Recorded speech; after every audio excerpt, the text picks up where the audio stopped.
ਕੋਈ ਵੀ ਘਰ है ना जी, उत्थे जिहड़ा कमान वाला पुत्तर हुंदा है, जिहदे सिर ते घर दा निज़ाम चलदा है,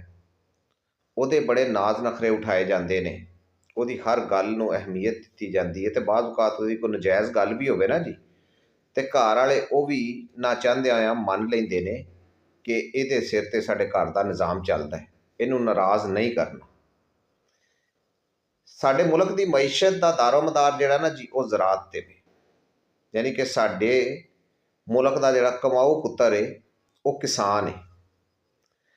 लेकिन इत्थे किसान की गल मनण या उहदे नाज नखरे उठाण की बजाय जनाब उहदे नाल सतेलियां वाला सलूक किया जा रहा है। उन्होंने बर्बाद करन दी, तबाह करन दी हर मुमकिन कोशिश की जा रही है। तो फिर मैं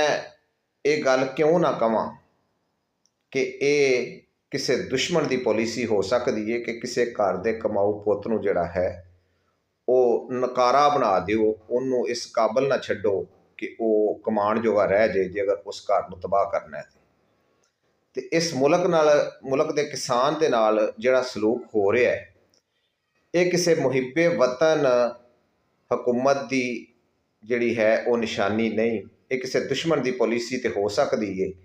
कि जिहड़ा इस मुल्क का जिहड़ी रीढ़ की हड्डी है, इस मुल्क का जिहड़ा कमाऊ पुत्तर है,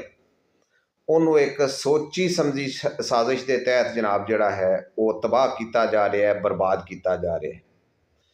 गंदम ने किसान नूं सिर्फ मारिया सी,